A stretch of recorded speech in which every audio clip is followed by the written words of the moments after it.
As you look at Watango from Ethiopia, she is just 23 years of age. On est arrivé il y a 3 jours avec l'équipe du chrono mixte. Et voilà, on a passé, well, I'll be here. I've been here for 3 days. Very much looking forward to the mixed TT later on. It's super lovely here. It's everyone's been so kind.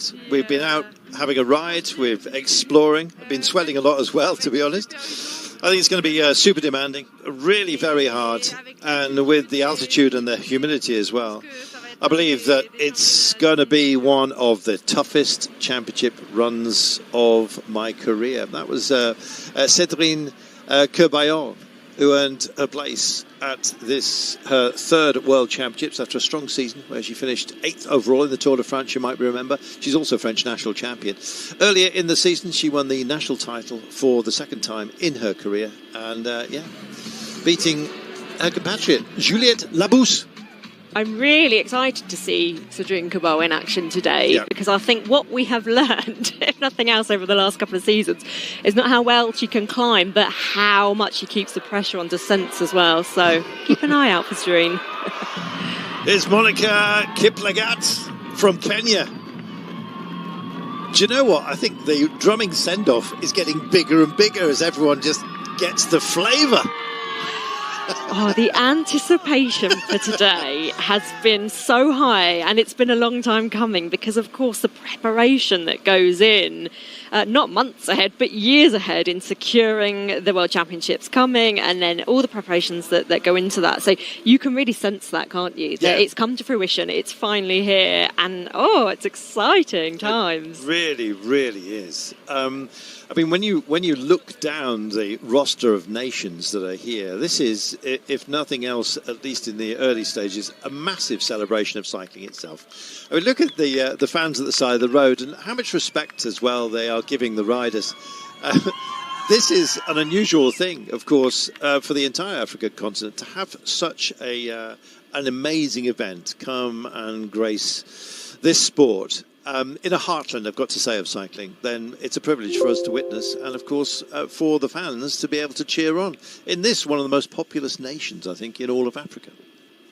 Completely. And as you said, we're going to start getting a gauge with our intermediate time checks, aren't we, of who's going to go into the hot seat, who might stay around in that hot seat for quite some time today, because of course sometimes we do see an early rider sit in that position for quite some time. And it was interesting, wasn't it, looking down the start order at who's perhaps going off when.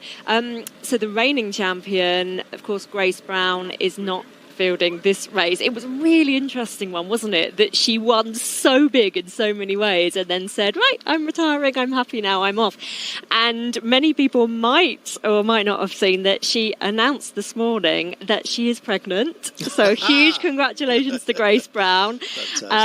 And it was such a joyful post because she said, you know, I am really excited to see a new world champion crowned today. Somebody else take this jersey, and it's not going to fit me for much longer, and I'm not going to be able to stay in the time trial position for much longer because I'm having a baby. So huge congratulations to Grace Brown. Grace, if you're watching, it's been a pleasure to watch you, and best of luck. It's a wonderful time you've got coming.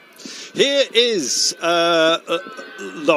Bokpo Congo from Botswana, off and underway. Yes, she was in the Bebekeri Charity Cycling Challenge, the activation ride. So presumably starting a whole new raft of yet more races, where she got herself a top 10. And as a youngster, this is going to be huge for her. Next up will be Natalia Frolova, one of the individual neutral athletes that will be getting us off and underway. The first benchmark, I think, and possibly somebody that may well find quite a few riders out there, will be Harmony Ahowisu from Benin. One of, I think, not amongst the favourites, but two-time Benin champion, extraordinarily. Of all the African riders, I think she's possibly going to be one of the very best. And she lines up with other very strong time trialists. Just completed the Maryland Cycling Classic in Baltimore, so starting to indeed go global as well, which is what this is all about. bringing yet more African athletes to the pro peloton, be that women's or indeed men's, is very much an aim. This is a sport that celebrates the individual. It also celebrates national pride, and there have been many countries that have actually moved to cycling as a form of national promotion. And you've got to say that Rwanda has done that really well with excellent racing in this country for many years. Yeah, for a long time now, we've really seen that development, haven't we? And its presence has just been so known on the world stage of cycling, and the amount of work they're putting in to develop this sport.